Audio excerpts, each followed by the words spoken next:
impact. So, Joe, we've asked some of our leaders that have been part of team coaching to kind of give us the feedback of the impact that they've seen, and this is really powerful from a ROI perspective as well. So, Joe, if you want to maybe talk to some of the quotes within there.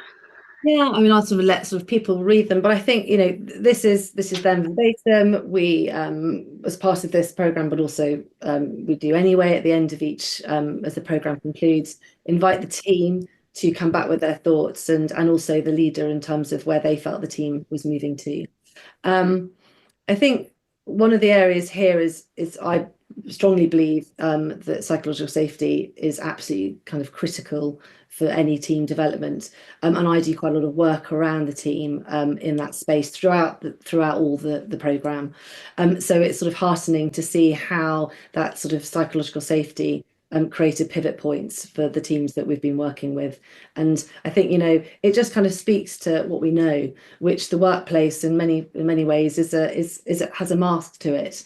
And as how as teams operate within that, and if they're able to be more comfortable with their vulnerabilities and their hidden selves, then actually there is so much more trust that starts to evoke within different team members.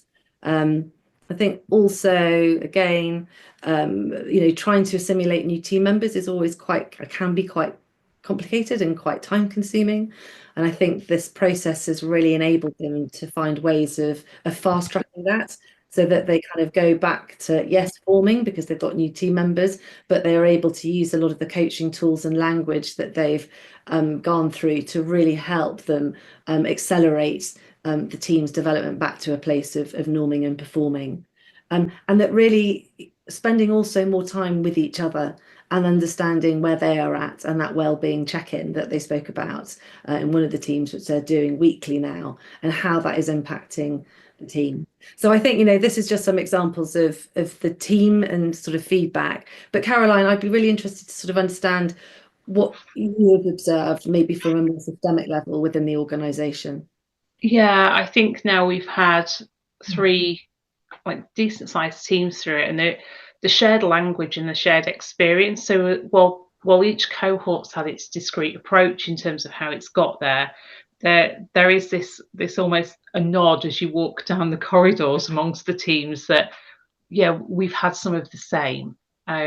So I think that that's really starting to drive, although team coaching is focused on the individual teams, it's starting to drive a wider team approach within that.